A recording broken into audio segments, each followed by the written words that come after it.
Welcome to episode number 43 of the Castbar. The show continues on, and thankfully to an interview at DragonCon, we have a bit to talk about in the news today.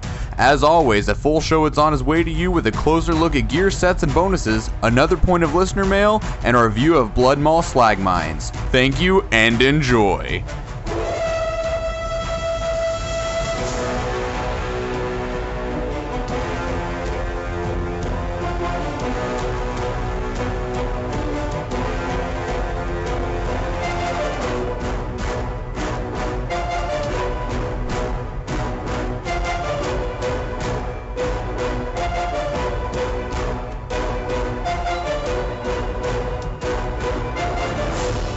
Welcome everybody to the Castbar, the World of Warcraft podcast channeling your content with no interrupts. Today is Sunday, September 6th at 3:30 Alaska Standard Time. I am your host, Michael Schwahn, and with me I have Florian. How's it going, Michael? It is going well. We do not currently have Evan. He said he would be here, and he is not currently here, so booze to him. Maybe he got held up. I don't know. I mean, it's Labor Day weekend. For all I know, he could be drunk over a grill or something like that. Actually, hopefully not. That sounds like a terrible situation. How are you enjoying your time off and your Labor Day weekend, Florian? Oh, it's pretty great. But then again, any time off is pretty much a good time as far as I'm concerned. Sure. How often? Not how often. How soon do you? How soon do you go to Hawaii? In about 2 weeks or so. Oh wow, you got a lot of time then. Yeah. I've just a ton of leave time that I've kind of been building up, so I'm just going ahead and blowing it all out at once and getting some rest and recovery before I have to go out again.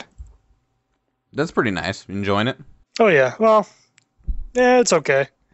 It's okay. The only downside is I decided to go back home to visit family. And, I don't exactly come from a great urban area. It's kind of a small town. Sure. So there really isn't anything to do around here. Oh, no. Yeah, I'll survive, though.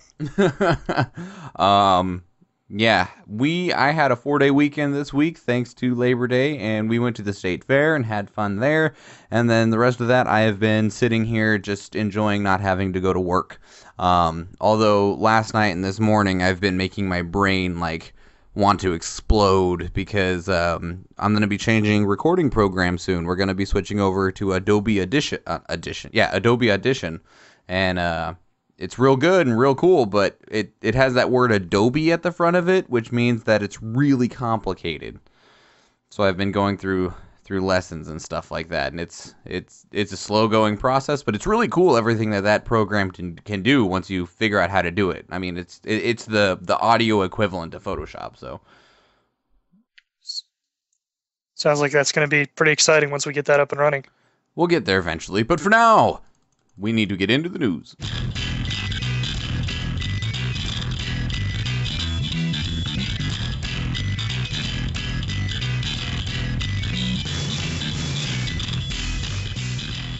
Welcome to the news, everybody. As I said in the intro, we got a bit of an info dump from DragonCon. Nothing too huge, just small updates on stuff that we hope to see in Legion.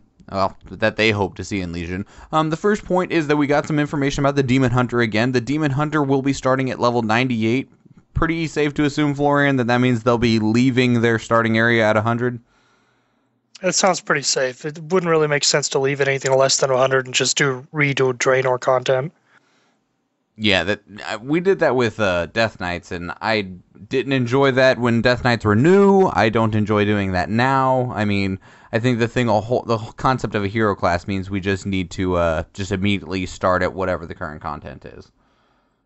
Yeah, it makes a lot more sense, especially with the hero class being one of the big selling points for the expansion. People are going to buy that. They're going to want to be able to roll the hero and then get right into the new Legion stuff. Mm-hmm. Are you going to roll a Demon Hunter, or are you just going to power in with your DK or Warlock?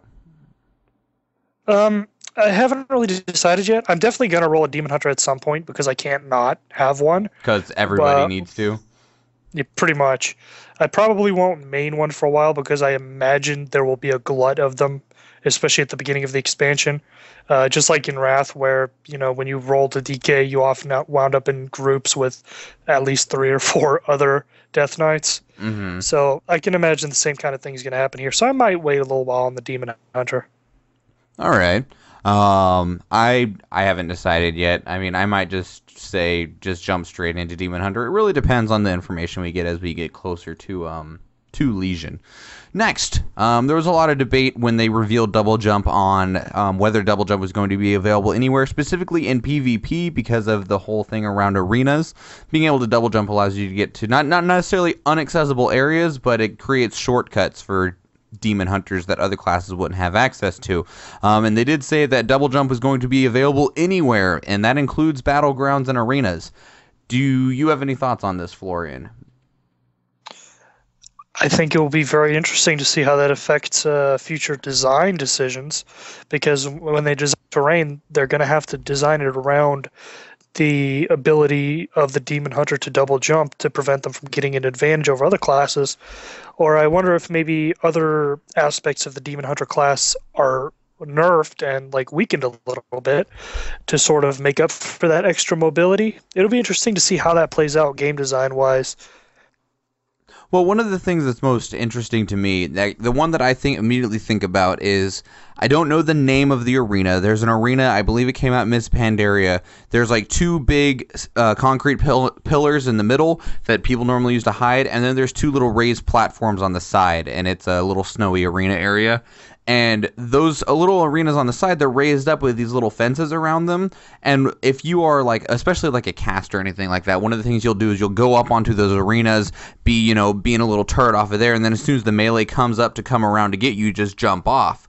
And then, it makes them have to go through this little thing. As a demon hunter, though, presumably, I'm assuming you'll be able to just jump up there, not have to go around, which will make things much different. Well, it'll definitely change the game a little bit, but then every new class does that. The only difference is this is the first time I can think of where that new change to the gameplay has been as a result of a new mobility ability that hasn't previously been available. Sure. It's going to be interesting, going to be hard to see. Hey, there's Evan. Well, he's working on it seems.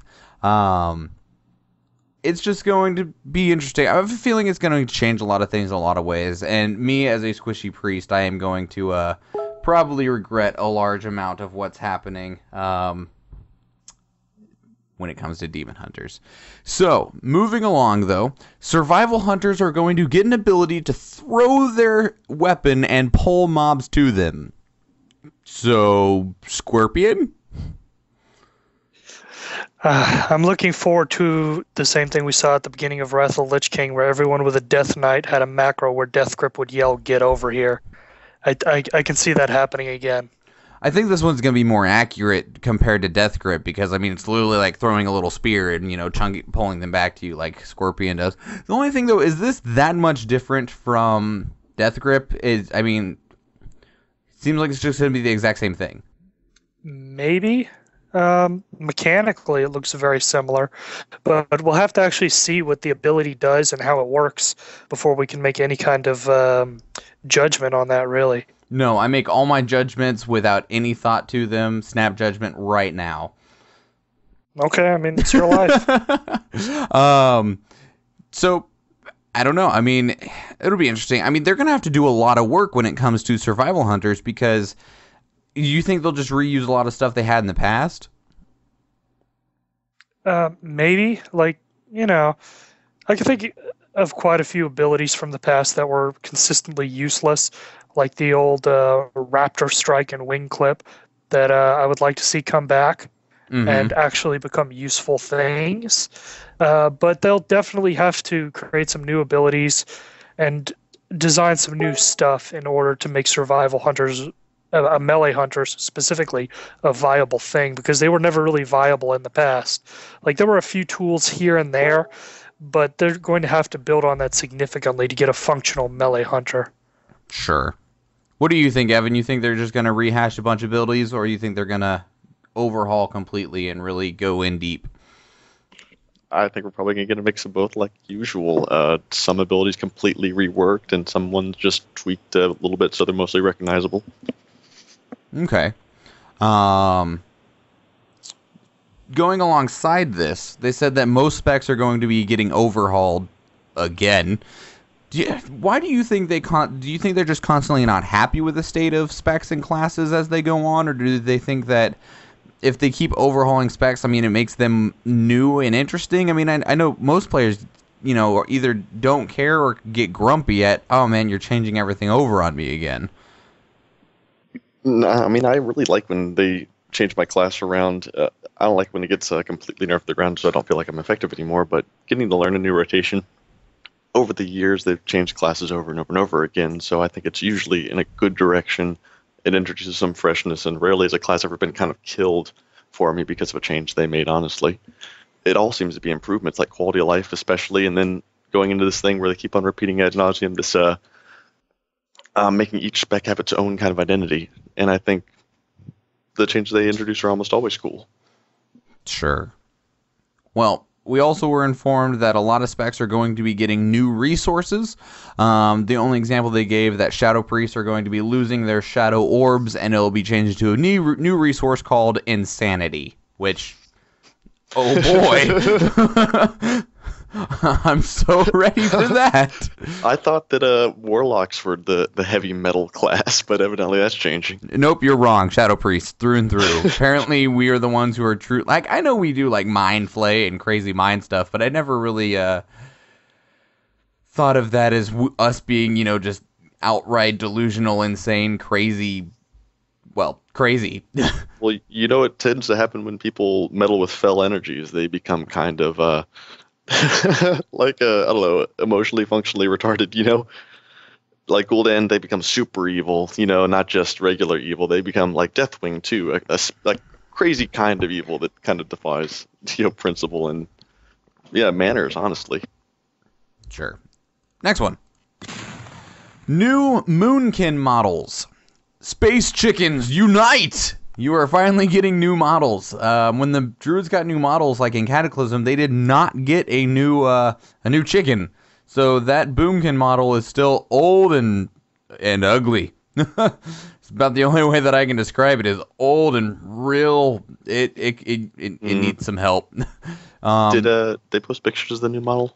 We have not seen pictures of the new model. They didn't have anything to show when they were at DragonCon, so this is just a bunch of words for us. But I mean, updates are updates, at least. At least they're telling us something and not just remaining completely in the dark. They also recently just got the clause of, I'm going to pronounce this wrong, Chivalria? Was it? Where they turn into the talent where they turn into a humanoid Saberon, right? Right. The clause of Chivalra or Chivara. And they that's 4 unique models they just make, and that's a lot of art resources. It's a whole lot of art resources again to make 4 new Moonkin models, 1 for each race. Is the Druid class the most visually behind? And is this all justified or just kind of fair? Does any other class kind of have a visual rework that needs to happen? I think the Warlock Demons are also getting revamped. Right. So that checks them off. I feel like we need some updated spell effects in terms of actual models. I don't think anything is lacking. I mean, because the Druids did get updated, besides the chicken, everything got updated just a little while ago. So that wasn't too bad. And, besides that, I really just think we just need some new spell effects. Are there a lot of spell effects you can change through glyphs, minor glyphs? Not that I can think of right offhand. It doesn't mean there's not, but I can't think of very many. Well, yeah. And then, of course, hunter pets are always getting upgraded. Shaman totems are another art piece that kind of goes with the class that might be a little bit outdated. But I think when Cataclysm hit, they all kind of got a revamp. I don't know if it's a texture update. I think the orcs, have always been the same model totem since the very beginning of the game, or maybe even from Warcraft 3, inspired at least, if not completely derived. I think those are pretty much all on point. I like how each race has a little bit of a class identity there. Sure. Not too lagging behind Warlock teams, like you said. Ghoul. You can make your Death Knight Ghoul appear to be any of the other undead minions from at least Breath of the Lich King era. I don't know if you can get a new Ghoul. I guess the new Abomination is a unholy spec change. A little upgraded Ghoul. I don't know. We'll see. I mean, as a Shadow Priest, though, my spell effects are very old, so that's why I always think of, like, I want new ones. I mean, because when I was playing a Shaman, they had recently gotten the, what is it called? Elemental Blast, and it looks real good, whereas compared to, the weak little, like, purple line that goes from a priest to its target when it's using Mind Flay is just real depressing because it just doesn't look very good. At least it's not a fuzzy blue-white line like back in the old days. Yeah, when it was even worse. Really All right. Next topic. No gnome hunters. Someone asked if there would be adding the hunter class to gnomes, since they're currently the only race in the entire game that cannot be a hunter. And they were told no, essentially, that no comments. They might add it later if it feels fitting in terms of flavor, but they were not planning on it at this time. And they didn't have any comments on any other race or class combos either. So don't hold your breath for anything new in that regard. Do you think they just really want something that fits flavor-wise, or do you think they... what is your guys' opinion on that? You think they just want it to make more sense for them to make gnome hunters or other, race class combinations? I don't think there's going to be some long lost cousin of Hemet Nessing where you're arriving on the shores of Azeroth who's some gnome guy and he's going to inspire this new generation of gnome hunters or bring a whole lot of gnome hunter refugees with them from the land where they're giant tiny animals. If that's what they're looking for as far as like a flavor reason, like some kind of call to arms for gnome hunters everywhere. Kind of like the introducing druids, the troll class. There was kind of like a new sect of druids. Is that right, Florian? Do you remember that? Was there a tribe of trolls that came over and just joined the Shadow Spear? I don't really remember that in detail. I do remember they did that when they brought paladins to the Tauren. They basically created an entirely new faction for that. Yeah, and those are kind of the classes that were brought in just to boost the number of races that were able to be a paladin on the Horde side, for example. I don't think that there's enough of an outcry for gnome hunters when literally every other race can be a hunter if they want to hold that card for lore reasons, like not just completely open up for the sake of unlocking all the classes on that one, Maybe. I don't know. I mean, the reason that most people are wanting gnome hunters isn't so they can play one. It's because human beings have this sense of wanting continuity and consistency in things. So every single class is able to be a warrior. Cool. Every single race is able to be a hunter besides gnome. So that to most people feels like wrong, and so that's why they want some sort of result out of that, and why a lot of people call for gnome hunters, because so that the circle is complete, essentially. Isn't there a similar argument for Tauren rogues, and as far as the amount of classes that can be a rogue? I can't think of one that can't. Draenei can't be rogues. Oh, there you go. So, I mean, at least there's 2 for that one, I guess, but I don't know. Moving on. They said that they have assigned a new team to professions. So everyone that basically worked on the whole profession system in Warlords has been kicked off, and they've put an entirely new group of people in there for Warlords at this time. They are planning on it being a single system, as they said, to upgrade items. The item will be destroyed, giving you a resource to upgrade a different item, and that sounds really strange.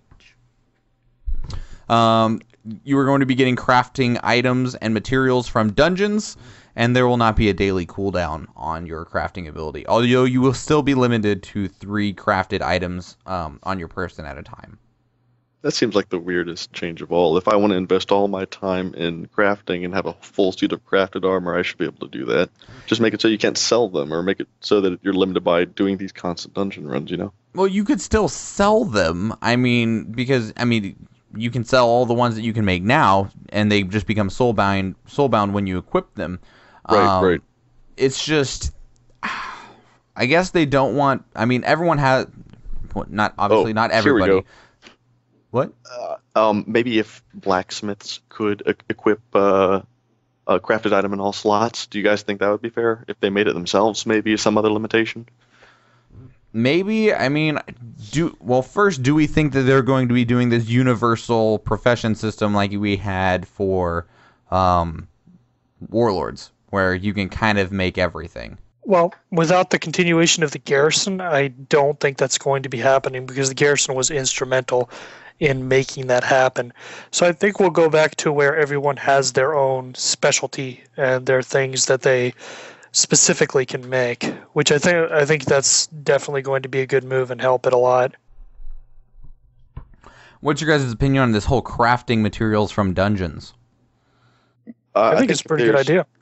Yeah, especially if you introduce some kind of theme, like get black pearls from some underwater dungeon, sky mist from some aerial dungeon, that kind of thing. I think it would give me some immersion as a crafter, especially as like this crafter adventurer hybrid, which all players are. Everybody can be a profession trader, and it doesn't impact their hero class, you know.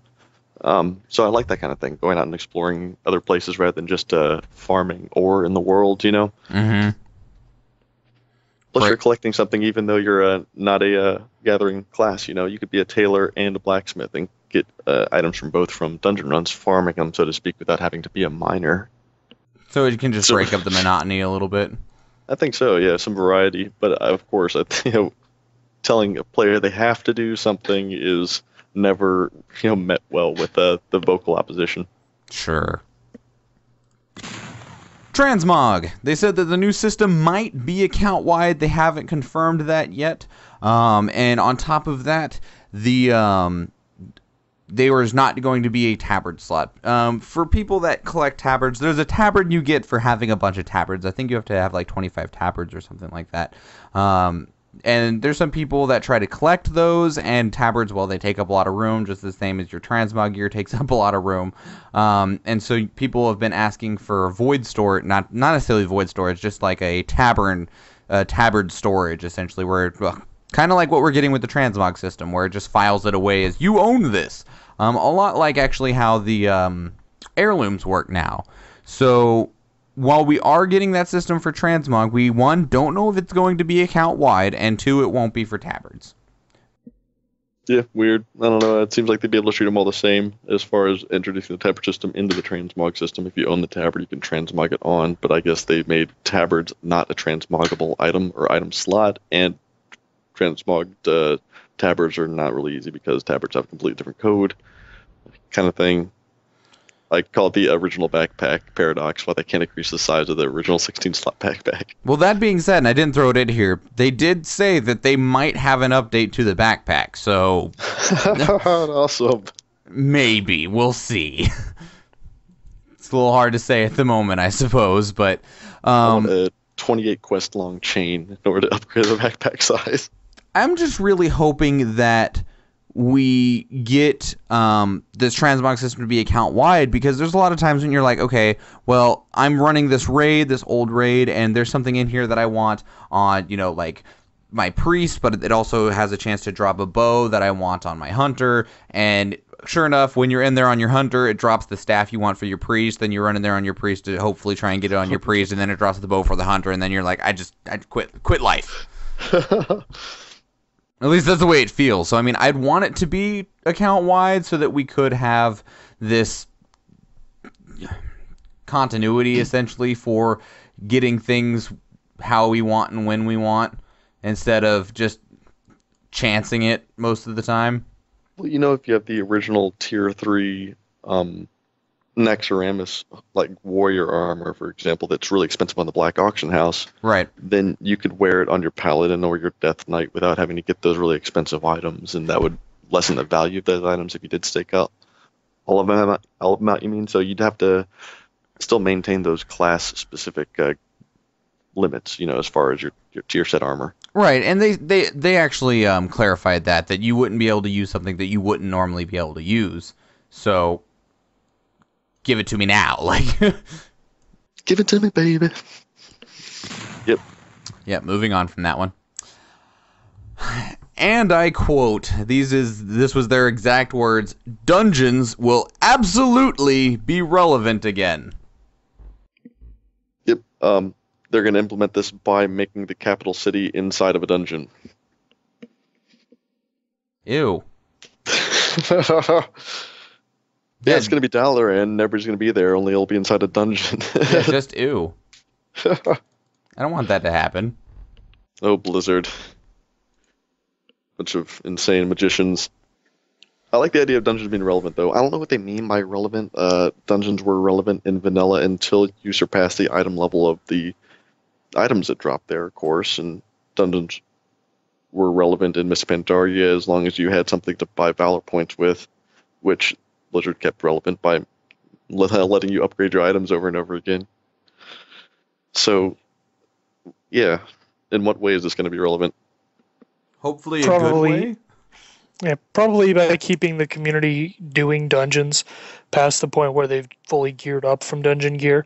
Once again, with the Valor points and Justice points is a good example of that.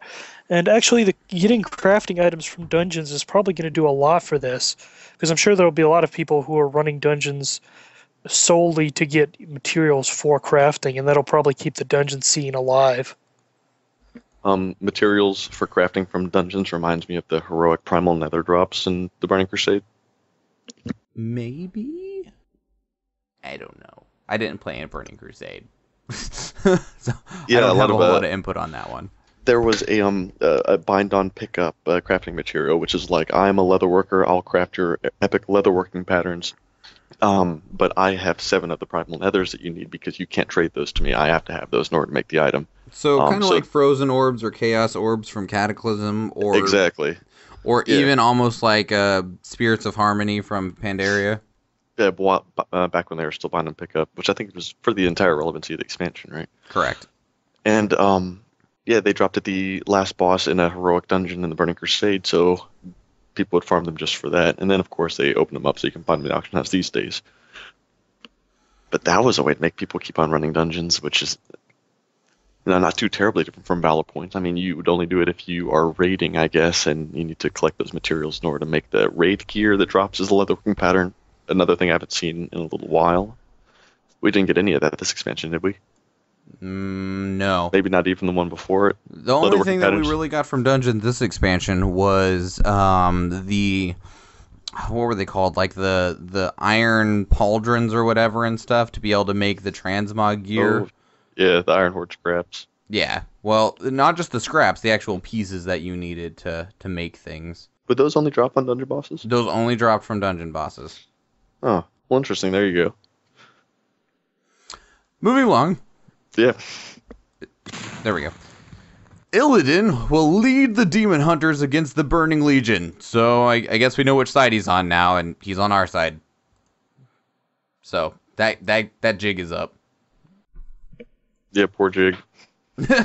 Well, I mean, there was a lot of people that wanted to know, like, are we going to fight Illidan? Is he going to be on our side, their side? You know, is he going to end up being a raid boss? What's going to happen here? And then it just turns out that he's probably actually not going to do much and just stand in the background like Khadgar did until it's time to show up and, be like, haha, I'm amazing.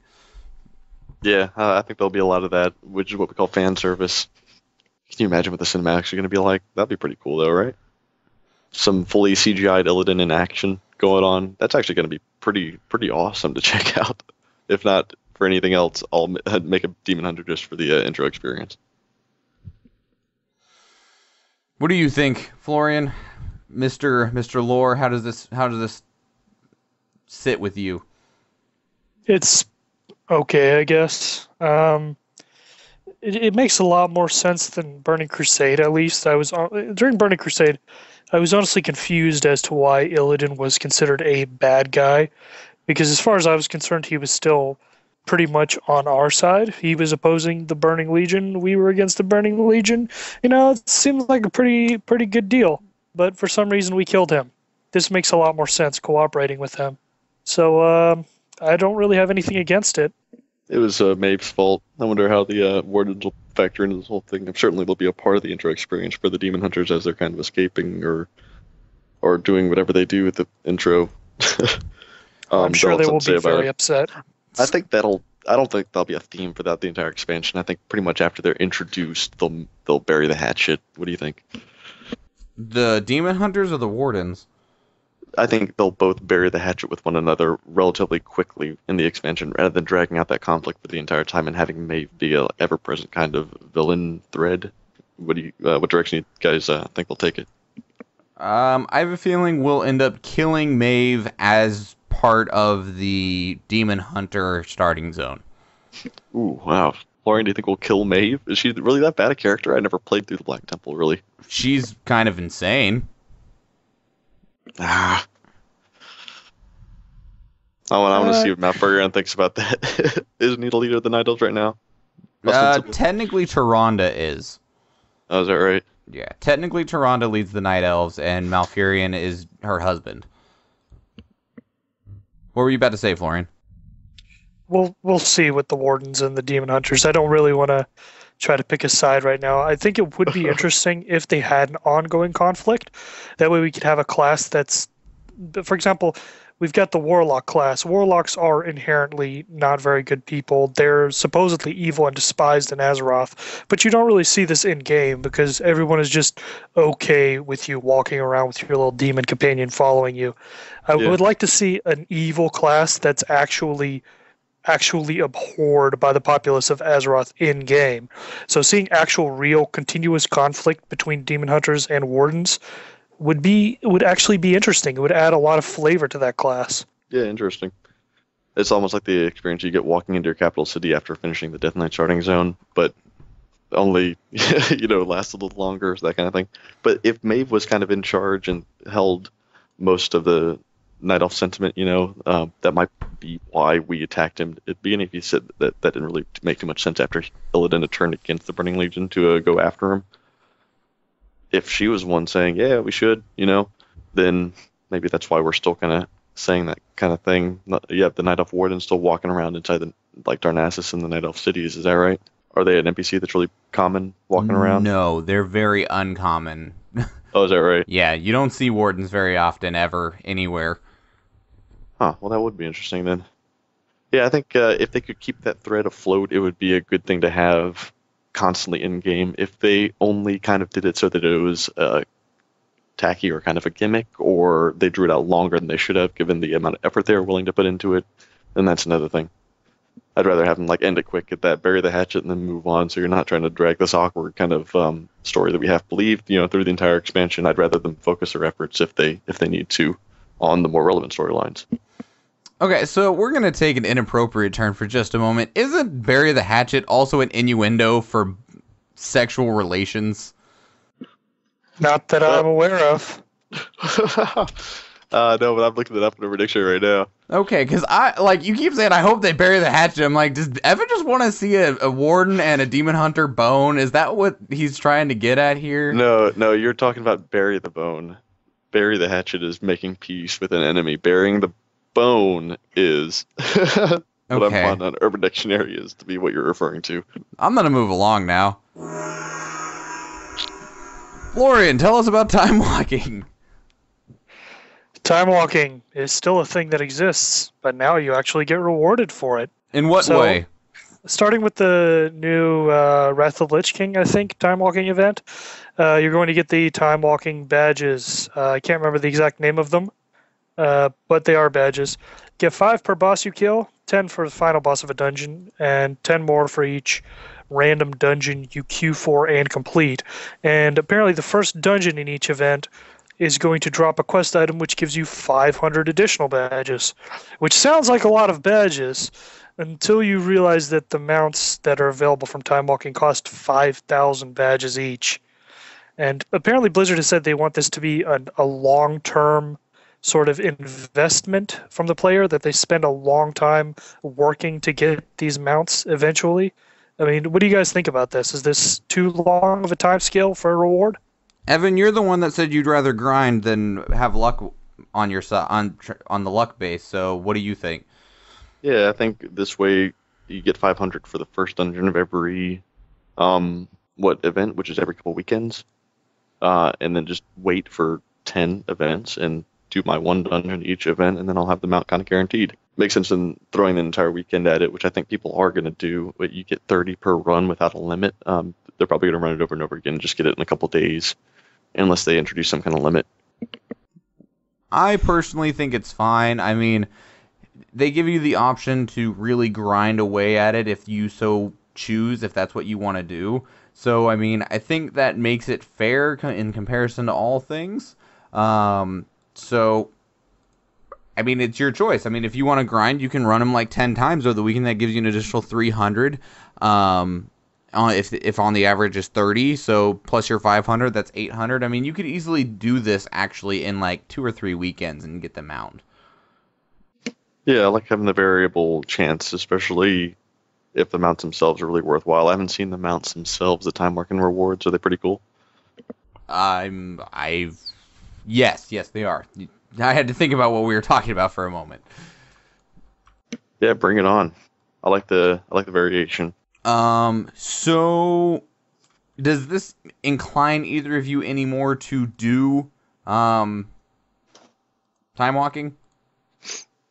Yeah, definitely. Now that you actually know the system, reward system, how much you get, how fast you can actually get stuff, etc. I think the 500 bonus is definitely a get you in the door kind of thing. Plus, once you do one, I mean, you're probably sitting down to play for a session, so you can probably fit a couple in if you like it, if you like the time walking experience. What about you, Florian? It definitely helps. I might do the first dungeon of each event, but that's about all I can see myself doing.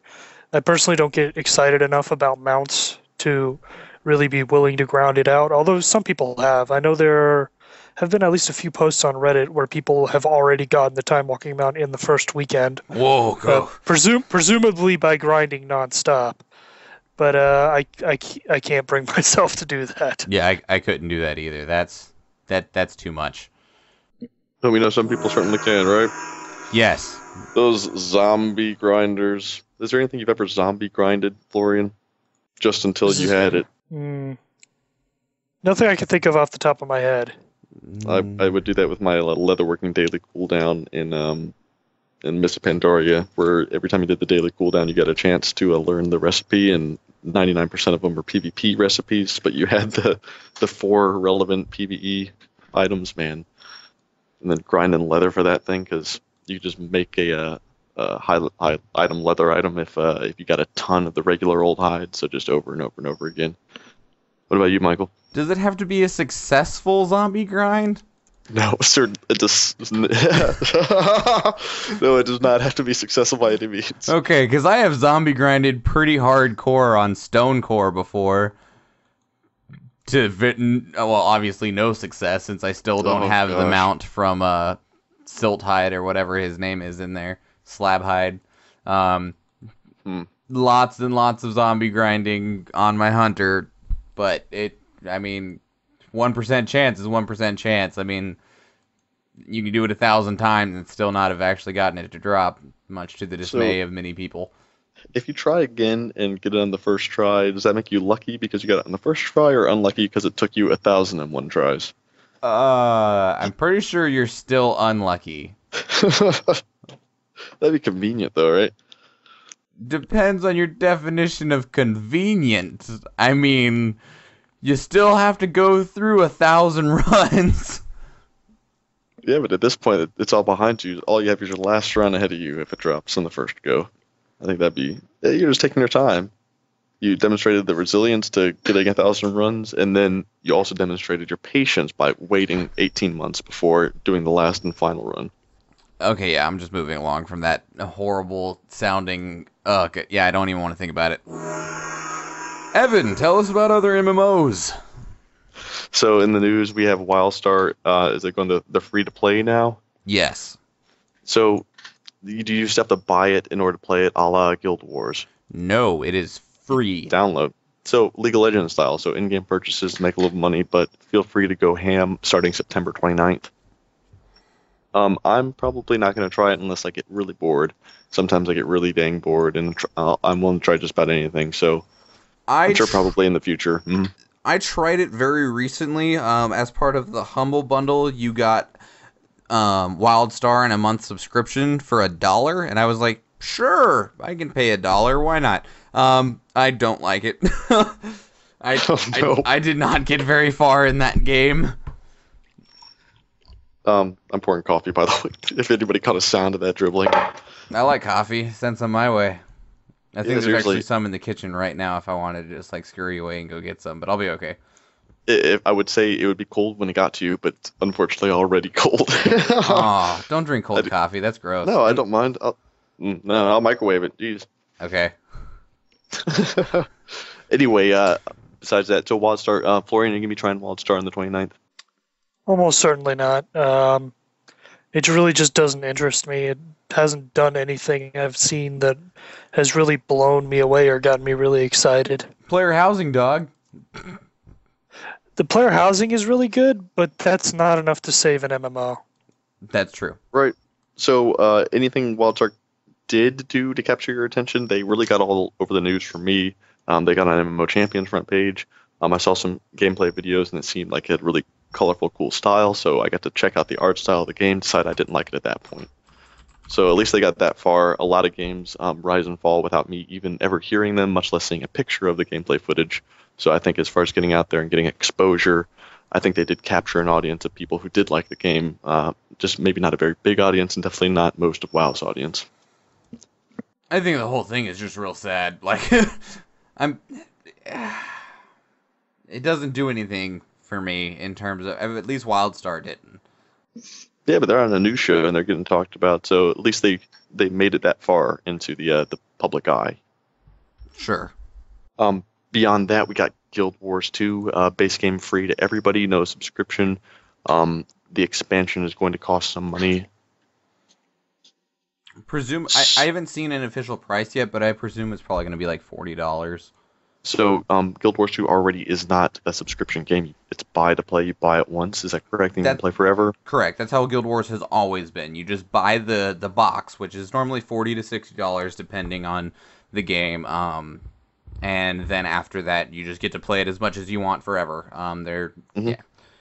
So, is this like taking the 6.0 patch and then making WoW free for those couple of weeks or months up until Draenor releases, in which case you are going to be left behind, you know? Kinda. I mean, I don't know the details of their upcoming expansion. I don't know if it increases the level cap or anything like that. I don't know anything about what this expansion is. What they announced, though, is that with, like, as of right now, like, you can go download Guild Wars 2 right now for free and play it. And you can play all the way through the base game as much as you want. You just won't be able to access the expansion when it comes out unless you pay for it. And so, like, Guild Wars, I played way too much of the first Guild Wars. I have probably played more of the first Guild Wars than I did any other MMO. I could talk about that game a lot. I will not do so now. But the thing is that if Guild Wars 2 is based around the same type of design that Guild Wars the first one was, then you will not need this expansion. The way that it worked in Guild Wars 1 is that there was the base game, and then they had their I'd almost call them more like add-ons than they are expansions. Like extra classes and things like that. Yeah, extra classes, extra continents, extra areas, but the level cap never went up. You never needed them to do anything. I mean, you could technically just buy the base game and only stay in the areas of the base game, reach maximum level, and get really good gear all through the original game.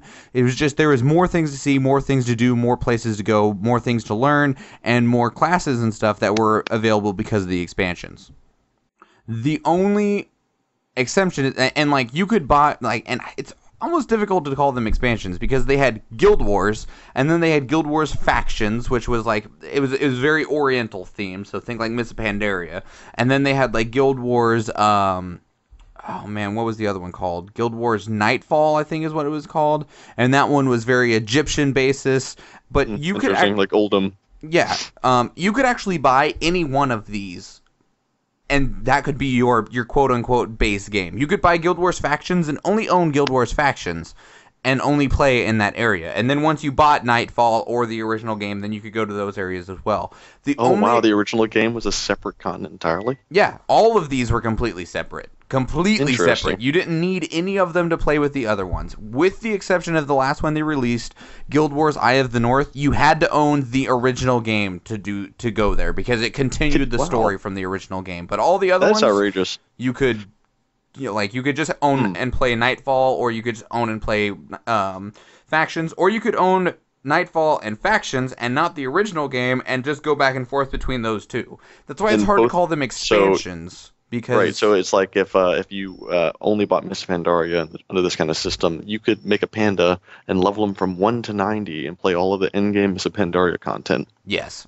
But you'd never be able to go to other parts of Azeroth. You never be able to go to Northrend or Outland, because then you like let's say that right now let's say that there's like the base classes, and then if you wanted you could grab we'll just say Northrend, and you didn't have to have you could grab Wrath of the Lich King, you didn't have to have Burning Crusade, and then that gave you Death Knights, and you could play Death Knights from 1 to 70. But if you didn't have original Warcraft, you could just buy Wrath of the Lich King and play. You'd only have the option of Death Knights. That'd be your only choice. But you could play Death Knights from 1 to 70, and you'd never be able to leave Northrend. But Guild Wars was designed in a way to, because Northrend is only designed to be levels 70 to 80 or whatever. Whereas Guild Wars, they had it designed so that every area could be 1 to 20, and every area had its own zone, everything. So there was no complications like that. Now, the original game was still the biggest. It had the biggest continent with the most zones, but the other places, you still had the option of playing from 1 to 20 in those areas and not need to go anywhere else. I think it's pretty cool. I don't know if Guild Wars 2 is going to operate on that same design. I have no idea. It would be cool if it did. No guarantees if it will. But we'll see. But I mean, if you ever wanted to try Guild Wars 2 and you didn't want to drop $60 on the game, that's entirely understandable. Now you don't have to. You can just jump in, play it, try it, and if you stick around, enjoy it. And then maybe you can throw money at them for the expansion. Florian, are you more likely to play Guild Wars 2 or WildStar, since they're both free now? Definitely Guild Wars 2, because I've actually previously played it, and like Michael, I had a pretty good experience with it. It just at the time it wasn't as good as what WoW was cranking out with Mists of Pandaria, but now I'm considering going back and give it another go. We'll see how it goes. Well, and I can tell you that there's nothing that I can say that says Guild Wars 2 is a bad game. It is a good MMO. If you want to try something different, I would recommend Guild Wars 2 over any of the other ones right now. The only thing that I personally had a problem with is that the first Guild Wars I loved, put a lot of time into it, and so I went into Guild Wars 2 with very high expectations. It met those expectations in a lot of ways, except for probably the most important, and that is gameplay. Standard with MMOs, as you level up and stuff, you develop more abilities and you get bigger and better stuff. In Guild Wars 2, all of your abilities are tied to your weapon, and each class has 4 different weapon types, and the more you use that weapon, the more abilities you unlock with it, which sounds neat, except you unlock all of the abilities for that weapon in about an hour. And then after that, there's no more abilities to get with the weapon. So besides small augmentations and passive abilities and stuff like that you do get from leveling up, your actual combat abilities, you will get all of them at level 10 and then have no new ones until 80 or whatever the level cap is. And that drove me insane because it felt like progressing kind of meant nothing. Yeah, not a perfect game, definitely. Other than that, that's the only problem I had with the game. But it was so big that I couldn't play it. Yeah. Anyway, the last game we have is Elder Scrolls Online. This game is buy to play. You buy the full game copy. I think it's like $50 maybe, 50, 40, 50, 60. And then there's no subscription for the full game. However, you can make in-game purchases for things like mounts and skins in what they call their crown store. Crown being the currency you get by spending real money. They're releasing expansion now. which is going to be free to people who subscribe to this Crown of the Month Club premium membership. I'm not entirely sure what the other premium memberships get you. I think it's a kind of monthly Crown allowance for one, but then also probably some perks. The expansion will feature additional content, additional dungeons and things like that, and will be free to the people who subscribe to this premium Crown monthly subscription, and the expansion will cost a base amount of money for everybody else. So that's just a different kind of way to pay to play, I guess, from another game in the MMO scene, while still keeping it the simplest at buy our expansion, buy our monthly subscription, and don't complain. Is that really the simplest? Like, I think it's actually the most complicated and the most expensive. Yeah, most expensive maybe. Most complicated? No, you pay every month. Yeah, if you want to buy the expansion, you have to pay for the expansion. It's a CD, or it used to be a CD that you got at the store and had to get in line for. Now you, of course, just download it digitally. Well, you can still do that if you want. Yeah, of course, the collector's editions as well. Not that many people probably want to, but I think it's the easiest to understand necessarily. That's why I say simplest. What would be easier to understand? It's totally free, all of it. That would be kind of reductionist, right? Yeah. Or you buy a monthly subscription and you get the expansions for free, or you buy the expansions and get the subscription for free. Neither of which makes Blizzard as much money unless you really crank up the value of those things. Would you guys buy a $150 copy of Miss Pandaria if you didn't have to pay a subscription? No. What price would be right on it? WoW expansion, considering how much gameplay you got out of it? I will not pay more than $60 for a video game. I would agree with that. $60 is the most you pay.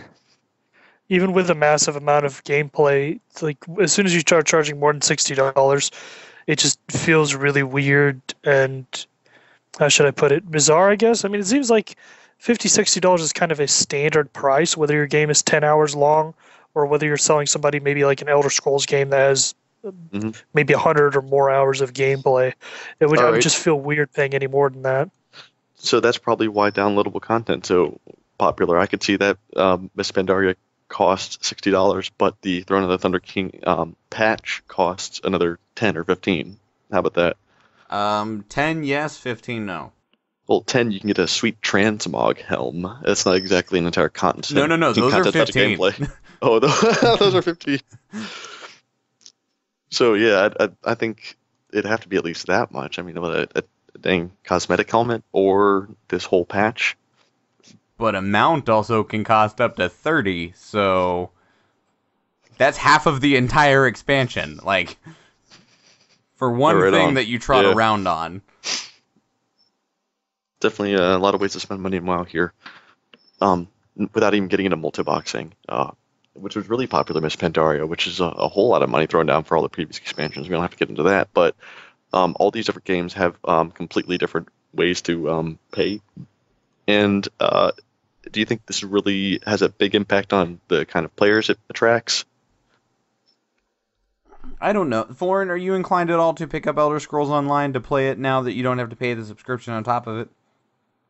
Well, I've already played it without the required subscription, and I can confirm that it is, in fact, a good game. I kind of stopped playing it, not because I have any problems with the game itself, mostly because I just don't enjoy the Elder Scrolls universe, and I don't find it to be a place that I want to spend time. The game itself is perfectly serviceable, though. Careful saying that out in the public. People might tackle you. Yeah, Elder Scrolls, a lot of people have a lot of hours in Skyrim especially, but in all the Elder Scrolls games, I think it's definitely immersive for the people who do buy into it, but of course not for all audiences. What do you not like about it particularly, Florian? It's really hard to say. I don't know. I just can't get into it. Like, I should like it. It's got high fantasy. It's got many different races and places and stories and a really deep, rich lore. I should like it, but I don't, and I can't quite put my finger on why. You know what? I'll make a supposition. It's when you're playing Warcraft, we complain sometimes that our characters are so kind of inflated in the universe, or maybe we don't complain. Maybe that's one thing we like about it, how we are the hero that saves, the world from the enemy, Deathwing, Illidan, whoever.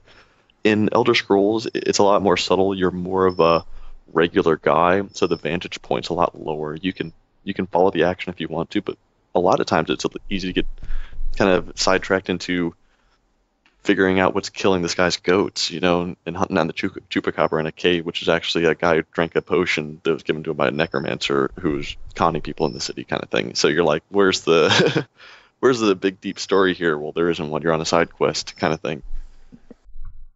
Are you going to be playing it then, Evan? I bought the game back when it released, so I have been able to play for free ever since they went free to play back in May, I think, April, and I hop on every once in a while, but I kind of get bogged down in the storylines. It's weird, yeah. I log in, and it's definitely a good game, and I'll get into it sometimes. But now that I know it's always there, I can play it if I want to. It's usually something I just play when I'm really bored. Okay, let's go into a closer look then.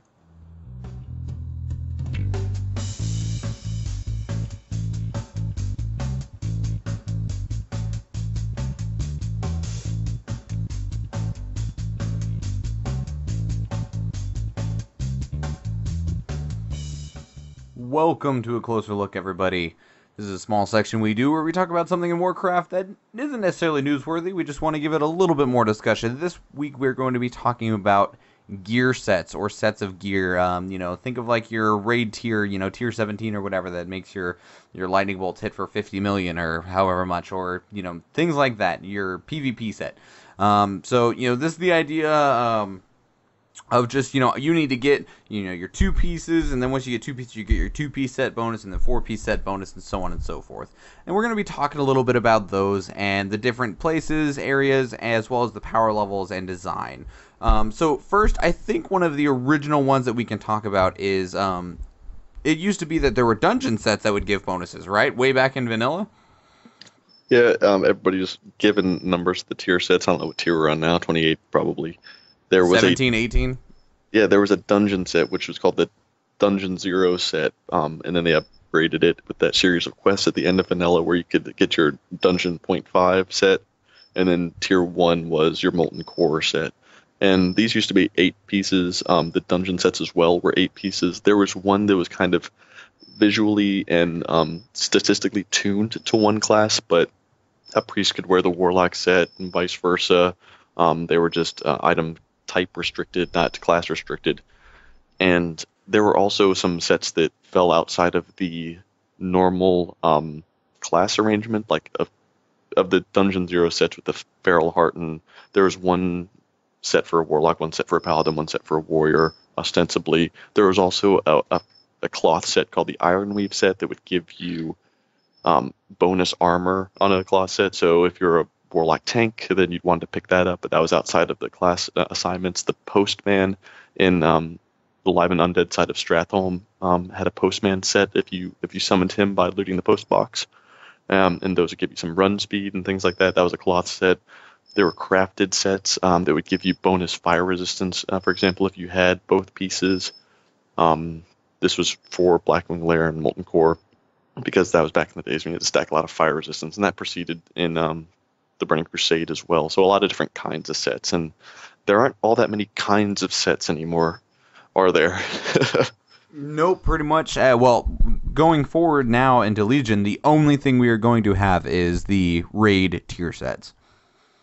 Because right now we only have raid sets in your PvP bonus set, but PvP gear is going out the door come World of Warcraft Legion. So that one we will be kissing goodbye as well. Yeah, in a parting of such sweet sorrow. With that, I think they're really cool. I liked the gloves getting PvP specific bonuses like reduced cooldown on your interrupts, that kind of thing. But they tried to make it work for 10 years, and I don't think it really fits anymore, and I agree with this change. It'll be interesting. I think a lot of people will be really happy that that PvP gear is going out the window, because so many people get discouraged by the whole idea of PvP gear, especially when they want to just be able to jump in and try and take out some dudes, and well, now they might actually have a chance to. But we're not here to talk specifically about PvP. We're here to talk about gear sets.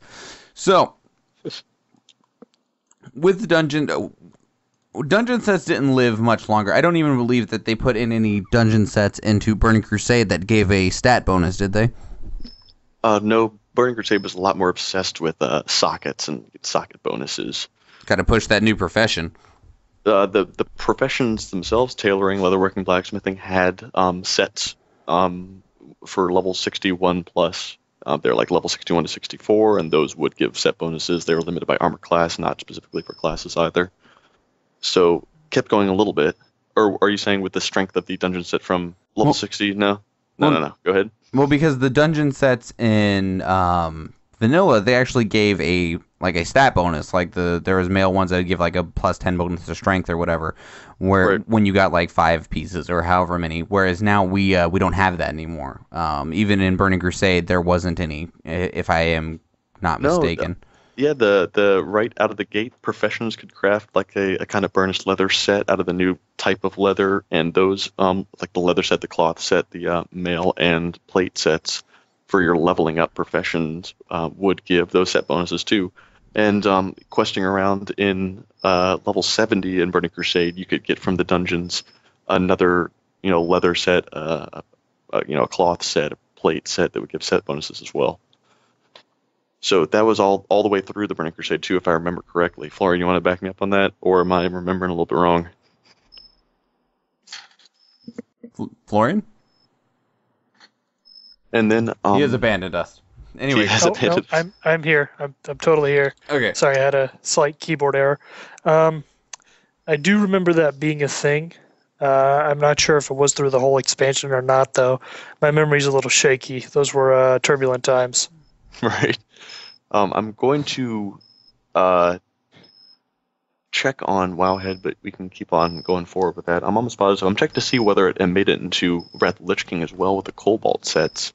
I think that I had, if I got the fist weapon, for example, from Utgard Keep, and then the other corresponding fist weapon from the Nexus at level 71 or 2, I think they gave me a bonus chance to hit if I had them both equipped. I think they maintained the set bonus thing outside of just the raid sets for quite a while. I am not sure, because I know there wasn't any in Wrath of the Lich King. And we kind of have them now, kind of. The Raid Finder no longer drops tier sets, but it drops like Raid Finder tier set, where it's a little bit different because it gives a very flat type of bonus instead of heavily affecting your abilities. A lot of that is because the Raid Finder sets are not class specific so much as they are armor type and role specific. So you would have, say, a plate tank set, then there's a plate DPS set, then there's a leather tank set and a leather DPS set and a leather healing set, and so on and so forth. So the bonuses are a lot more generalized and not really nearly as Right. interesting as dungeon sets that we've had in the past. I'm checking here. Yeah, I've confirmed that the professional sets beginning in Wrath of the Lich King were not set bonus related. The ones at the end of the Burning Crusade, there was also a dungeon set. If you remember, the druids were called like Moonglade. The mages were called Encanters, and they had 5 or 8 piece sets there, which gave specific ability related bonuses, just like a raid set would. So there is that at the end of Burning Crusade. Okay. So what is your guys? So we've moved to the system now, though, because it used to be back with, like, especially like tier 1, tier 2, and I don't know tier 3, obviously, because tier 3 we can't even get anymore. But we've moved to the system now of where you have 4 pieces of tier. Where you no, is there 5? Can you get 5 pieces now? Yeah, you get 5 pieces total. There are, yeah. And you have 2 piece set bonus and 5 piece set bonus. Whereas before there was like 9 pieces, one for like every single slot, and there was like a 2, 4, 6, and 8 piece set bonus. Which one do you guys enjoy more? I like the old system better. I like having a set that's 8 pieces big, not just because. I think we lost him. What about you, Florian? Which one did you enjoy more? I'm sorry. Oh, there he Yeah, is. go ahead. No, go ahead, Florian. We lost Florian too. God, such a good day today. Damn keyboard, damn microphone. Okay, so no, I'm talking about a Molten Core, the 9-piece sets. I think are really cool visually, and I think working up to the really big set bonuses are cool. But I like the style of set bonuses nowadays. That really changes the playing of my classes. It really changes the abilities in a functional way. Sometimes. Yeah, sometimes. I like if they have 5 pieces. and then all of the other, like the boots and the belt and the corresponding gloves, are in the dungeon, so you can still get them and make your whole set. So I think it's a pretty good compromise already as is. See, and like I've been playing a decent amount of Diablo recently, and Diablo has a lot of different set pieces, and it's not necessarily like, you know, this is the only set that you have for the current time. I mean, you know, it's like there's lots of, and Diablo and Warcraft don't have a whole lot of gameplay things that correlate, but set bonuses is one of them, you know, and like, so there are class specific ones, and then there are generalized ones that give generalized bonuses, and they're much more abundant than I feel that Warcraft sets are, because Warcraft sets, especially now, the set is only really important of whatever raid you're currently doing, and if like last raid's set bonus only matters until you get the current raids, and it feels really sad because I know a lot of people that really enjoy, like, you know, tier 8 or whatever, and the set bonuses it gives because it made a decent change in terms of gameplay, whereas I feel like we're all forced into this feeling system of that, you know, you have to have the current set because otherwise nothing matters. And I feel like that's wrong in some ways because it doesn't really give you any form of choice. I mean, even now we have started to degenerate into, well, okay, you're playing what? You're playing an elemental shaman? Okay, this is your rotation. When you get 2-piece set bonus, your rotation again has changed. When you get your 4-piece set bonus, do this, your rotation. That's all. End of story. There is no personalization in the way that you play the game, and I feel like set bonuses are a great way to promote that, and they unfortunately don't. I like the way it affects my tanking as a Blood Death Knight. It's my most recent example, and I think it's been pretty cool. I mean, it really just tweaks it a little bit. Of course, when I do play DPS, I don't follow DPS simulators necessarily. I'll find the best rotation kind of from Icy Bands or whatever and try to rotate it in, but more or less, I know that if I follow a simulation exactly to the moment, it'll increase my DPS by a little bit, but if I just play kind of comfortably and use my best judgment, then I have a more fun experience and it doesn't decrease my performance all that much, at least at the level I'm rating at. And what about you? Is Florian actually still in the call? Yeah, okay. Florian, what about you? Where are you sitting on all this? Well, I honestly think it's kind of a shame when a lot of older raid gear ends up becoming useless when they get replaced by newer stuff simply because there's bigger numbers on it, especially when there's a lot of stuff with interesting set bonuses. For a lot of reasons, I prefer the system that Diablo kind of has, where you've got many different sets, but they just kind of drop at whatever level you are at, and therefore are relatively similar in strength, because it allows you to do more mixing and matching and get different kinds of set bonuses to mix together with each other. And that's something I'd like to see in WoW, you know? I mean, it's like, if I want the 2-piece bonus from this raid set and a 4-piece from another raid set, you know, if that's a fun way to play, I see no reason not to have that combination. But the current system of tiered rating kind of prevents people from doing that. And I feel like it kind of holds back a lot of interesting gameplay that could otherwise be happening. Yeah, and it really holds back the amount of gear I can roll need on as a hunter. No, you do not need any more gear. Besides, you play a Death Knight. Calm yourself. Oh, yeah. So, with that said, though, what would we want out? Do we want to go to a system where tier sets are, not necessarily tier sets, just gear sets are bigger, or would we want more options in our gear sets? What are we looking to get out of our gear at this point? What do we want? I like the feel of Florian's suggested mix and match system the best. That's what they kind of want us to have, like a gear from a variety of sources. I like a 2-piece set bonus. It's attractive, so that I don't have to get the 4-piece set bonus in order to feel relevant. So those kinds of features, I think. What about you, Florian? You on that same page? Definitely. I'd like that, and just more sets in general. I don't feel like we have enough. It's pretty much one raid set per class, and then maybe that really crappy raid finders set if you want to go get it. I feel like there could be a lot more sets, and it's a lot more interesting. You know, there's a very enjoyable sort of grind in slowly working and completing a set that you want, and I feel that's something that's kind of left WoW since its early days, and that I would really like to see again. Same page for you, Evan? Yeah, pretty much. All right then. Let's go ahead and make it into the mailbag, shall we?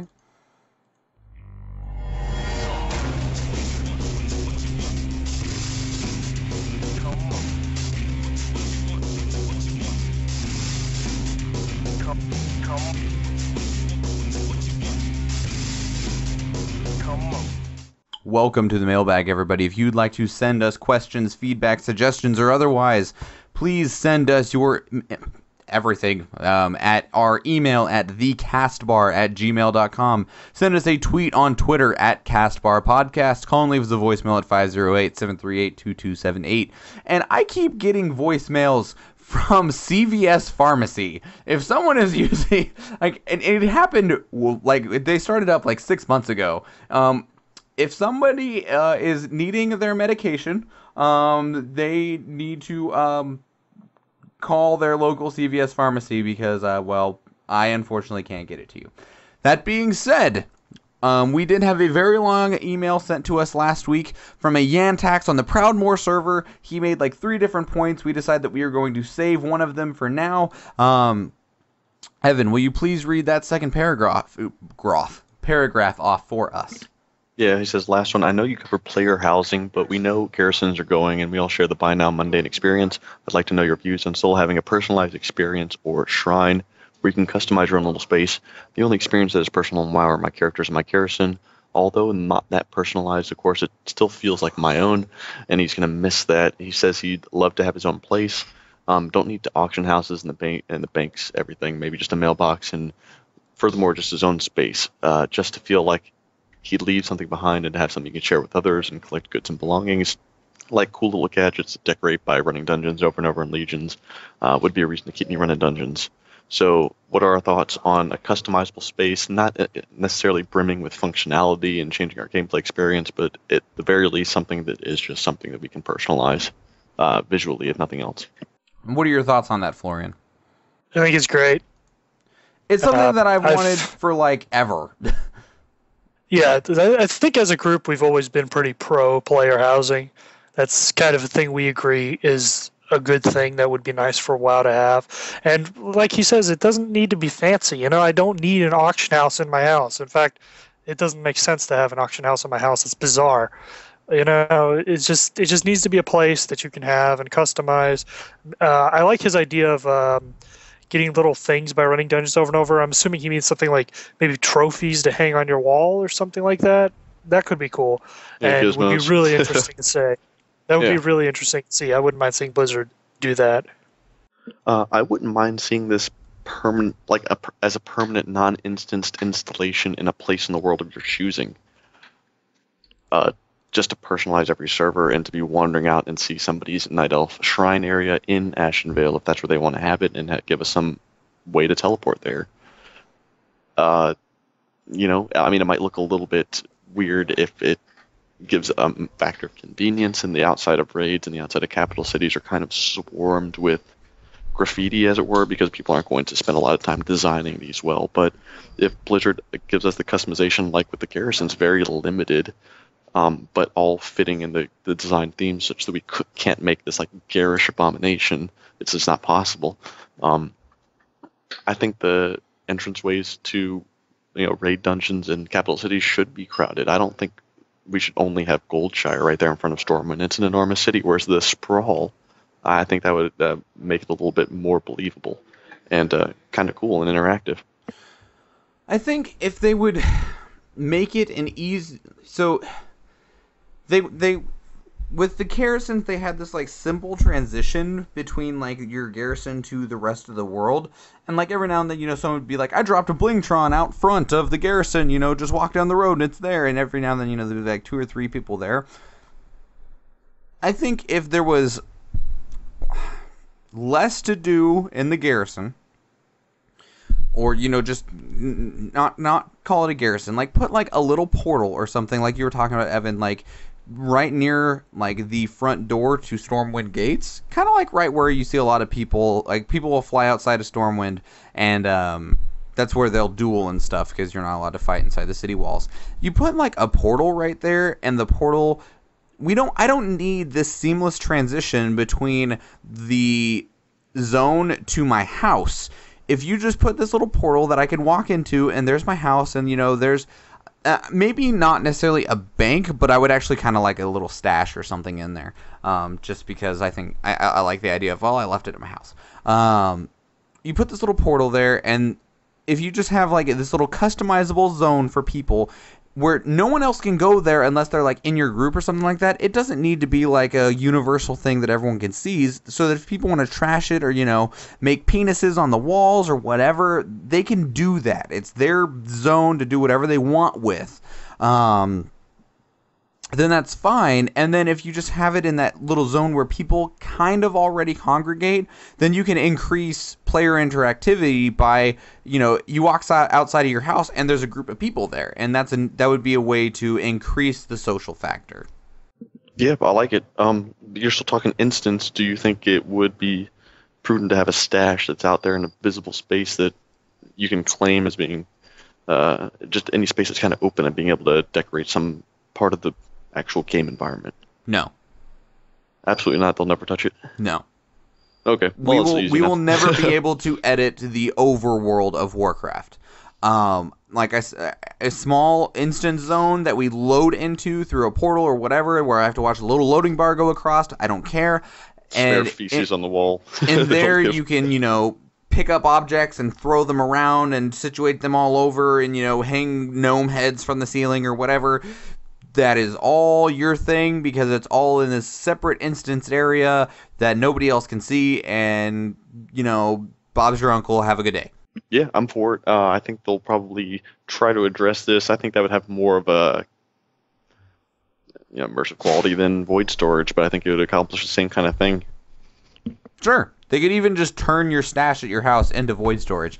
And also, like, with garrisons being in Draenor, it just kind of locked them to being there. Whereas, Stormwind and Orgrimmar have always been there. They have always been, in some ways, our home base. And so if they just put a portal at Stormwind and Orgrimmar, and then maybe put a additional portal in whatever the home city is, especially if they have a neutral faction city, Shatrath, Dalaran, etc., then that way people can still congregate collectively, and it allows us to see other players more. And he commented in the post about, imagine you can collect personalized cool gadgets to decorate by running dungeons over and over again in Legions. That would be a reason for me to keep running dungeons. Anyways, your thoughts?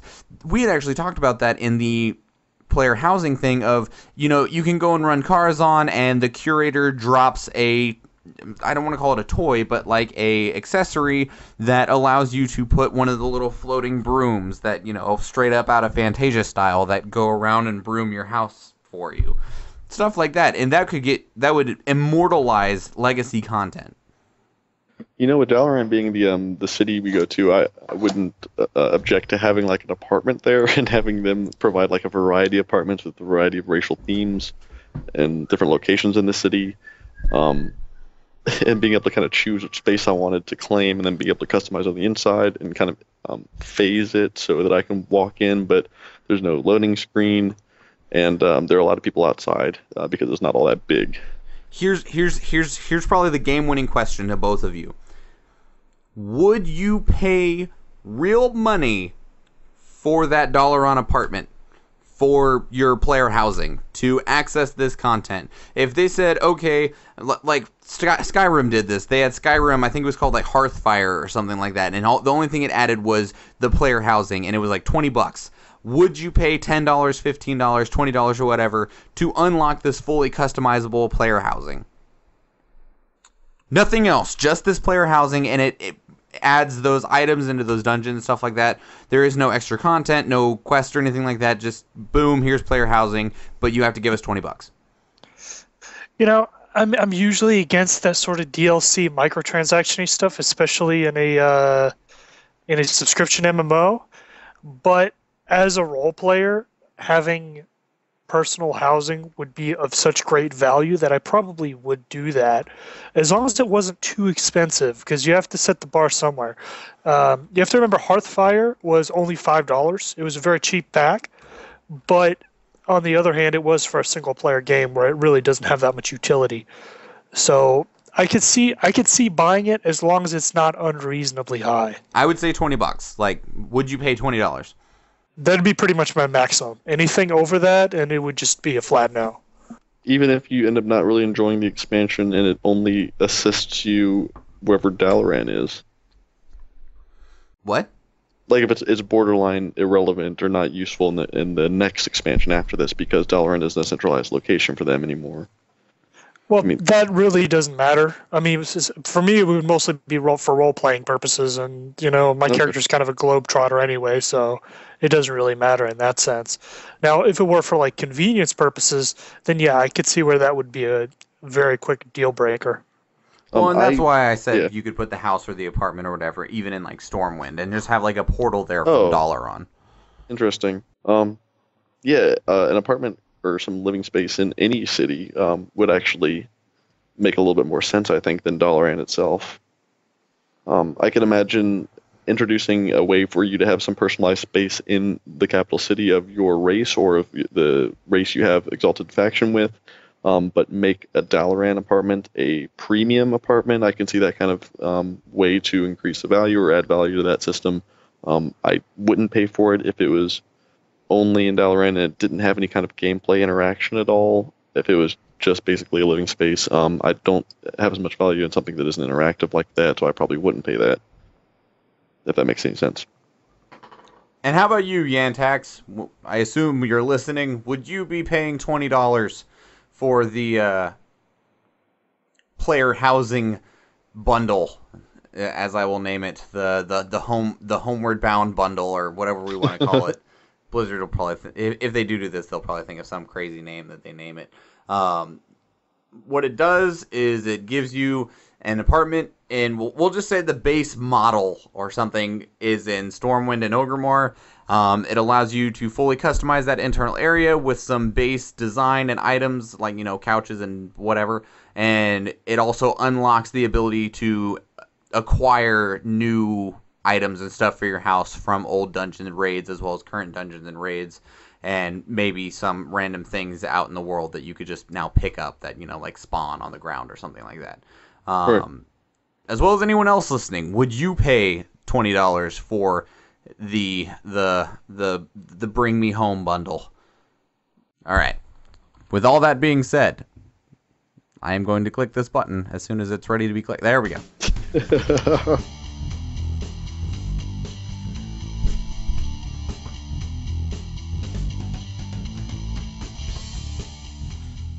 Welcome to the review, everybody. Every week we will attempt to review something, whether it is a 5-man dungeon, raid, zone, quest, line, spec, class, item, God knows what. This week we are going to be having a little bit of a shorter review in the form of that this dungeon is not very big, and that is the Bloodmaul Slag Mines. We split the review into 3 sections: ambience, gameplay, and lore. Ambience being everything you see, hear, feel, etc. Gameplay is obviously bosses, mechanic, loot, numbers, drops, and lore is the story, because Warcraft would be nothing without that. And in fact, no video game would probably be much of anything without the story, outside of like Mahjong or Sudoku or something. MMO Sudoku, make it happen now. Alright, so we will kick it off with ambience of the Bloodmaul Slag Mines. I will go ahead and take the lead. By the way, did we completely miss... I thought we had tried to do all of the 5-man dungeons from Warlords of Draenor. Did we just completely skip over this one, just in its entirety? Maybe not. Was it that kind of dungeon? At any rate, it deserves a second look, I think. It was that unmemorable. I'm going to the website right now, and I'm going to take a look. I'm already there. Let's see. Is it in the review list?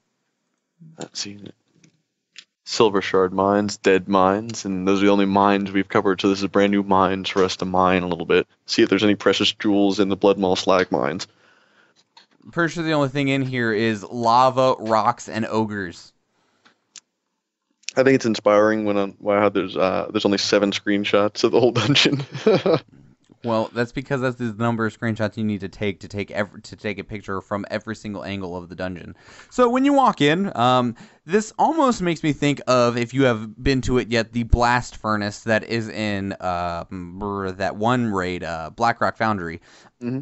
It's a bunch of rocks, a bunch of ogres, a bunch of lava all over the place. There's a big foundry type thing. I mean, it's a forge, or God knows what it is, right there in the middle that you kind of walk around. There's a couple pathways you can go that lead to different bosses, down a couple hallways, and then if you go all the way around and down another hallway, you're at the end boss. Congratulations, you're done. Even though this is, very, I guess I'll call it basic, it almost has that like Blackrock Mountain feel to it. It's very dark, and the only real light that you're getting is from the lava that's pouring all over the place. Or, these are slag mines, so I presume that some of it's probably some form of molten metal, though. This place is actually, I think they designed it in such a way that it felt very natural. Instead of feeling like it is a pretty decent number of hallways, but the hallways feel like they could have actually been mined out instead of just miraculously created for us to walk down in all of our, amazing glory. So that's definitely something that I would like to put a testament out to the dungeon, is that these definitely actually kind of feel like mines. While they dug the mines way too tall, you got plenty of room in here for your head.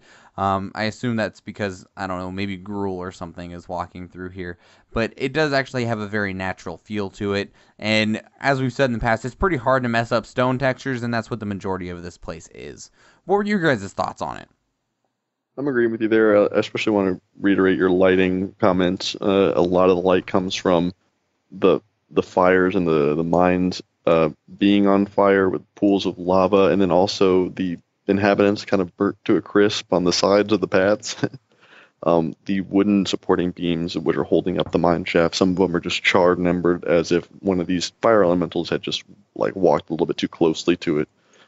Very, rough hewn tunnels. Like you said, it could have been actually mined this way. They definitely don't have very much mind paid to conventional aesthetics here. They just build it so that it works, and then throw a couple of red banners on it that are stitched together or stapled together, and then make a throne for your big boss and some spiky wood, and that's pretty much it. I think this is very much an ogre habitat, I guess. You can tell they live here. I like how the slag mines are kind of alive. These actual fire elementals are what are doing the work. It's almost kind of like an elemental version of the Flintstones. You don't have some brontosaurus fanning the fire, but you do have these giant ogrons pulling bellows, and the actual fire itself is a living entity. So I think pretty cool mood here and pretty cool theme, and at least it's convincing. It tells a story. It represents a character of this race of a faction of ogres, and honestly, I think it's pretty effective. I like the feel of this place. Nothing sticks out like a sore thumb. Would you agree with that, Florian? Yeah, for the most part. What they put together here works. It's a mine. It's got a bunch of rocks. It's got a bunch of lava. What they did with the lava glow and making the whole place having this orangish tint was really nice. But that was pretty much the only thing that really stood out or felt really interesting and original. For the most part, this is just, from my point of view, just generic cave number 27.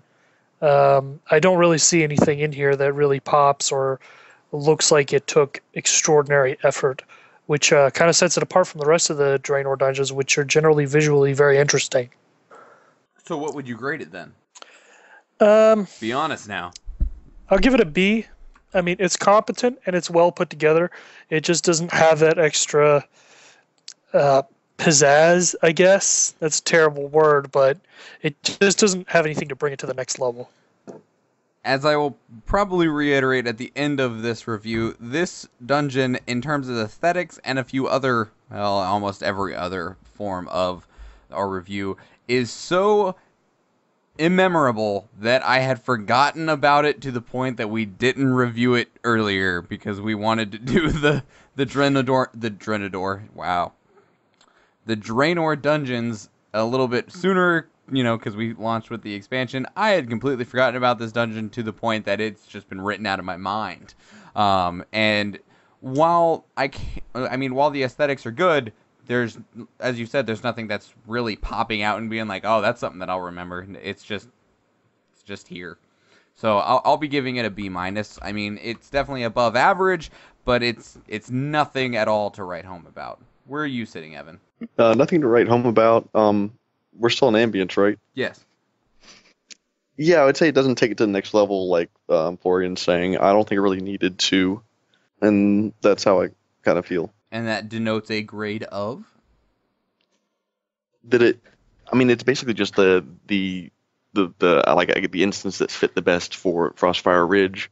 There was a bit of a storyline with them questing for the Horde that it would involve it in the mindset of the player in that zone and everything. So it gives you a sense of purpose to go down there and kill whatever's down there. But I don't think it really was supposed to be anything more than, say, the Grimrill Depot. It puts out an idea. It's supposed to be a dungeon. It has all the characteristics of a dungeon. It's dark, it's dank, it's below ground, it has loot, and bosses to kill. And then I don't think they needed to really stretch. They weren't doing some slag mine that was collapsing, although that would have been really awesome if it was like an interactive event where the thing was trying to break apart all around you and you had to escape. That would have gotten bonus points for me in all ways. Points. So I guess they could have added a little bit more drama. That might have been what Florian's referring to, or like some more relevant bad guy that was such that the dungeon needed to reflect his character as well. So yeah, they could have taken it further. They didn't, but I don't think what they did choose to do, they executed well. Which gives you an ambience grade of B. Okay. Yeah. So that's B in ambience. Evan, throw us some gameplay. Much on the same right. This is a simple dungeon with simple bosses, straightforward. You go from one to the next. There's an option to go to the left or right one when you start off. The left one is a spellcasting, meleeing ogre. The right is a meleeing ogre with a big stun cone attack that he does, and he summons a bunch of prisoners. They're both kind of straightforward. Clearing the mobs up until the bosses is almost more difficult than the bosses themselves. A lot of these groups have patrols that really make things messy. There's a big crowd controlling mist from the ogre mages. I think there's a long stun dominated by one of the slave holders. I think will channel on you and keep you immobilized and stunned so you can't act. Those can be really tricky. So if you're a new group that tries to go a little bit too fast, you will get stomped. And this is one of the first dungeons that you have access to leveling up. Wasn't too much more difficult on heroic either. Same kind of problems. You just got to be aware. The third boss I thought was really cool. There's a big fire elemental that is throwing fireballs down a wooden bridge to you that you have to dodge. Definitely more interactive than some bosses. Immobile bosses are pretty cool, like Murmur, the giant elementals that don't move at all. The stages for the arenas are a little bit different, and that changes things up from the general boss arena.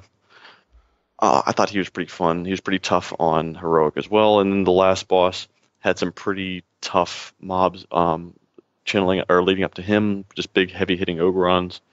They were difficult to negotiate if you weren't on top of everything. And then finally, the boss himself was not all that difficult. Fire everywhere! Yeah, you had to kill some elementals before they reached their destination. I never figure out what happened when they reached the destination because it was that easy to kill them quickly. General impressions, I think it's a pretty straightforward dungeon to understand. I think it's a pretty easy dungeon to do, and of the heroic and challenge modes, I think this is probably one of the easiest of them as well. So, again, not doing anything to stand out. Now, let's not forget, though, one of the most important things about this dungeon. What's the name of the barbarian guy in there that we have to help him get his sword? Cronan. Cronan the barbarian. Croman. Cronan the barbarian. Do not leave him out of this gameplay. Because it is important, and it's also not, well, it's pretty easy now. It wasn't incredibly easy at the beginning of the expansion, trying to keep this armorless dude alive that's punching elementals with his fists all the way from one boss fight to another so that he can get his sword back and then he can become a follower. things like this, things like Crowman, and I'm not even talking about, the pop reference to Conan the Barbarian with the governor. Governor. Governor Schwarzenegger. The pop reference aside, things like this are, and you might call it an escort mission or whatever you want, but Oh yeah, absolutely, escort mission. it's a fun integration to something that would have otherwise been a monotonous snore fest of a dungeon. None of the bosses were particularly interesting, but this little tidbit in here and how you got this epic reward for your garrison, which at the time we all thought was going to be awesome, you did get something new and fun out of it, though, and that was cool, and something that I think that Blizzard really needs to push more of in not only their dungeons, but maybe even their raids, so that we get a little bit more emphasis on caring about what's going on, paying attention a little bit more, paying attention to what's going on mechanics-wise, and it just gives you a little bit more extra oomph. I mean, everyone would get excited, like, take Utgard Pinnacle and the blue proto-drake that has a low, pathetic chance to drop in that dungeon. If it does ever drop, though, immediately, like, that was the most worth it heroic run ever. Even if you don't get it, sure, you're a little bit salty, but you're just like, man, that was awesome. And you don't get that feeling enough, I feel, especially now. And with the way that the dungeons are, I feel like that is something that falls short very often, is the satisfaction you get from it. And doing that little extra quest for Crowman and getting him as a follower, I think really kind of gave that little bit of an extra satisfaction to this dungeon that was lacking in a lot of the other ones. Yeah, that is a good feature to boost up an otherwise boring dungeon. I think that escort quest was pretty fun, especially with all the little vignettes of him picking up a sword, etc. I think it was a pretty fun follower to get and a fun achievement to do. So, yeah, definitely I'd give a thumbs up to that portion of it. Any additional thoughts on gameplay, Florian? Nothing in particular. The gameplay was okay. It wasn't offensive, but it wasn't particularly good either. It was just kind of there.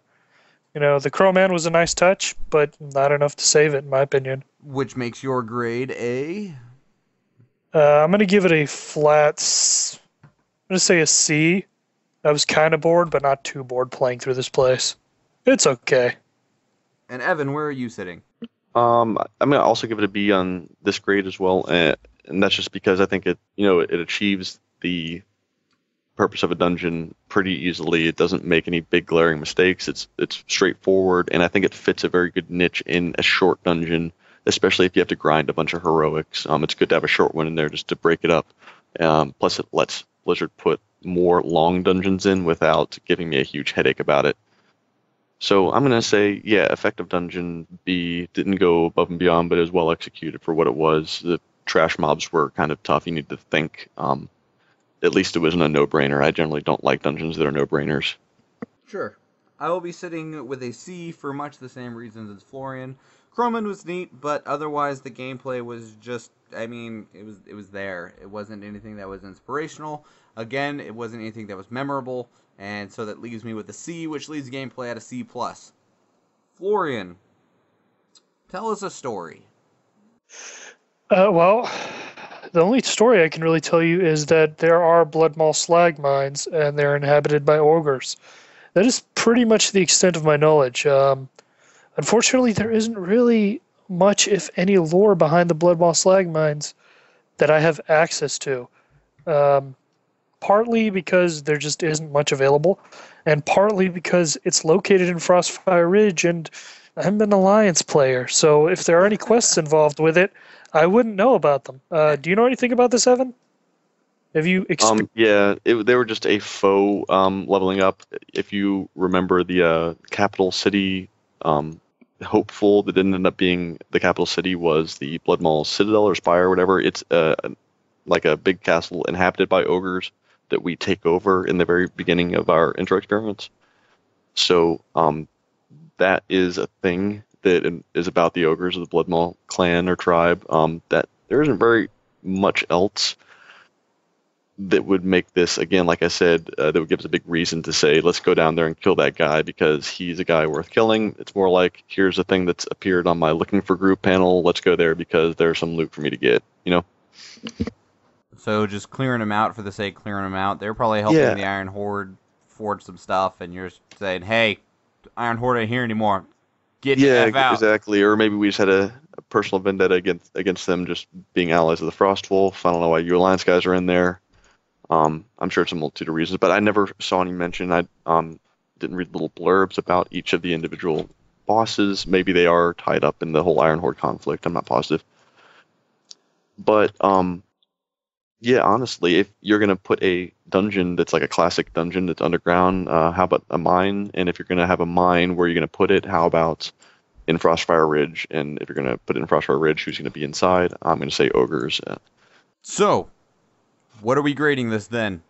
I will go ahead and go first. I am going to be giving it a C plus. Like, there's definitely worse lore. Just because this is light lore doesn't necessarily mean it's bad. Unfortunately, like, one of the things that hurts it is, as an Alliance player, I don't have any involvement with this place at all. Whereas I know that the Horde at least does have a little bit of involvement with the Shadow Moon burial grounds, right? Not terribly that I recall. No? Okay. But I don't even know if we have a reason to go in there, Evan, because Frostfire Ridge, for us, is really hard to get to. And it's not because we can't, like... The reason why is because, and maybe I'm just dumb, but which is completely possible. I can't figure out how to get into that zone. Like, I see a road, and the road goes over here, and there's a big wreckage site, and I can't get into the zone. Yeah, as we leave that zone, we collapse the cave where the Iron Horde's invading from Gorgrond, and then we can walk into the easternmost part of Frostfire through a little tunnel, but then getting from the east part of Frostfire to Gorgrond physically, I'm not positive on that either. Seems real difficult. That's all I'm saying. Difficult. I was trying to go there to do fishing for the level 3 fishing shack, and fortunately there's a little a little oil puddle down in the southeastern portion that you can fish for the fire ammonites in. But otherwise, right. I spent 2 hours I think I was recording, trying to figure out how in the bejesus to get in there with you guys. Oh, what about the feather of Aviana? Don't get your logic out of here. Yeah. You mean that thing that lets you fly almost anywhere? I don't think I had it yet. Anyway, Evan, what is your lore grade? I'm gonna give it a C minus. I know who the Bloodmaul are. They are elsewhere in the zone, and I think it fits. Mostly, I'm giving it to them because it fits. Florian. I'll give them a C, simply because I just haven't seen any of their lore, so I'm not in a position to harshly judge them. Sure. All right. Well, that brings the final score for Bloodmaul Slag Mines to a C+. I will reiterate, I barely even remembered that this was a dungeon until Evan was like, hey, we should review this. And I was like, oh, yeah, sure. So I can't even recommend it. It's go do it to get Crowman if you haven't already. Otherwise, just write it off as a loss. I think C+ might even be generous in terms of a grade, but that's my thoughts. Anything else on Bloodmaul Slag Mines?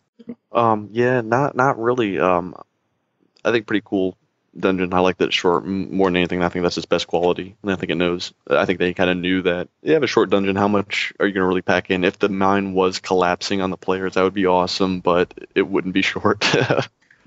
Anything else, Florian? Nope, not really. I think that's it. One last thing. I wanted to reiterate again that news is going to be pretty light for the coming months, at least in terms of World of Warcraft, and that we are looking for suggestions and help on what you guys would like us to fill the news with. This week we had the benefit of being able to fill it with the news from DragonCon. I do not expect that luxury next week. So if you have any ideas of sections or segments or anything that you would think can improve the show, we are always open to that feedback. And again, that information, if you'd like to send us any of that feedback, is our email at thecastbar@gmail.com. You can just send it to us via tweet on Twitter at Castbar Podcast. You can call and leave us a voicemail at 508-738-2278. Or you can actually leave us the feedback on our website at www.thecastbar.com. And, even if it's just this. You guys suck. That is acceptable as well. Nice.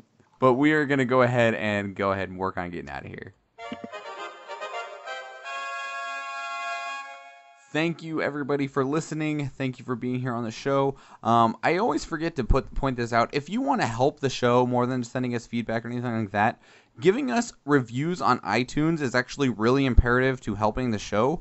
The more reviews we have, the higher we appear in searches, especially for like World of Warcraft podcast or anything like that. So if you just want to help the show out, go and throw us a review on iTunes. I mean, it'd be another way for you to, 5 stars obviously help the most, but if you throw 4 stars and be like, they need to fix this, well, that's one more thing that I know that I need to fix. And that's one more thing that we can look at. You can find all of our old shows on iTunes, Stitcher, and YouTube, as well as on our website. I do have to give some credit out, and that is to the man that does the music to our bumpers. His name is Kevin MacLeod, and you can find all of his work at incomtech.com. If you would like to get a hold of me for any reason whatsoever, you can find me on almost any form of social media under the handle Schwahn Michael. That is SchWahnMichael. Evan, what about you? If you want to get at me, hit me up through the Castbar at Gmail or on Twitter at EDCWow. Florian. Yeah, just send me some emails at the Castbar. Rather send us some emails. Just emails, He likes or emails. voicemails, whatever you like. He likes emails.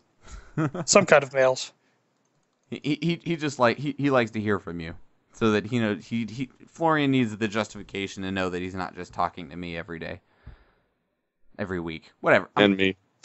Playing this now.